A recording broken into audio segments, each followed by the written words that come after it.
Okay bro. Hi brother, ನಮಸ್ತೆ. ನಮಸ್ತೆ sir. Brother, ನೀವು ಡಿಗ್ರಿ ಮಾಡಿ ಇವಾಗ ರ್ಯಾಪಿಡೋ ಮಾಡ್ತಾಯಿದ್ದೀರಾ. ಹಾಂ, ನಿಮ್ಮಂಥ ಎಷ್ಟೋ ಯುವಕರು ಈ ಥರ ಮಾಡ್ತಾಯಿದ್ದಾರೆ, ಓದಿರೋದಕ್ಕೆ ಬೆಲೆ ಇರಲ್ಲ. ಅಂಥವ್ರಿಗೆ ನೀವು ಏನು ಹೇಳೋಕ್ಕೆ ಇಷ್ಟಪಡ್ತೀರಾ? ಅಂಥವ್ರಿಗೆ ಏನಂತಂದರೆ ಜಾಬ್ ಸಿಗ್ತಿಲ್ಲ, ಏನು ಪ್ರಾಬ್ಲಮ್ ಆದರೆ ಸರ್ವೈವಲ್ಗೋಸ್ಕರ ರ್ಯಾಪಿಡೋ ಝೊಮ್ಯಾಟೊ ಏನಾದರೂ ಮಾಡಿ ಸಾಧನೆ ಮಾಡ್ಕೋಬೋದು. ಸರ್ವೈವಲ್ ಅಂತಂದರೆ ಏನಾದರೂ ಮಾಡಿ ಸಾಧಿಸ್ಬೋದು.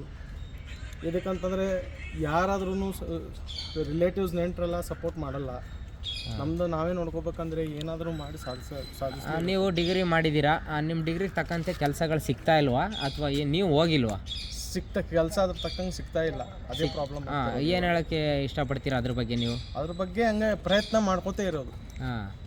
ಓದೇ ಇಂಪಾರ್ಟೆಂಟ್ ಅಲ್ಲ ಅಂತ ಹೇಳ್ತಾ ಇದ್ದೀರಾ?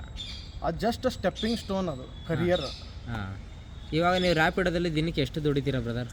ದಿನಕ್ಕೆ 1,000 ದುಡಿತೀನಿ. 1,000 ದುಡಿತೀರಾ? ನೀವು ಓದಿರೋದ್ರ ಮೇಲೆ ಕೆಲಸಕ್ಕೆ ಹೋದರೆ ಎಷ್ಟು ಕೊಡ್ಬೋದು? ಈ 20-25 ಸಾವಿರ ಒಳಗಡೆನೇ ಕೊಡ್ತಾರೆ. ಆದರೆ ಇದರಲ್ಲೇ ಜಾಸ್ತಿ ದುಡಿತಾ ಇದ್ದೀರಾ ಅಂತ ಆಯಿತು. ಇದರಲ್ಲೇ ಜಾಸ್ತಿ ದುಡಿತೀವಿ.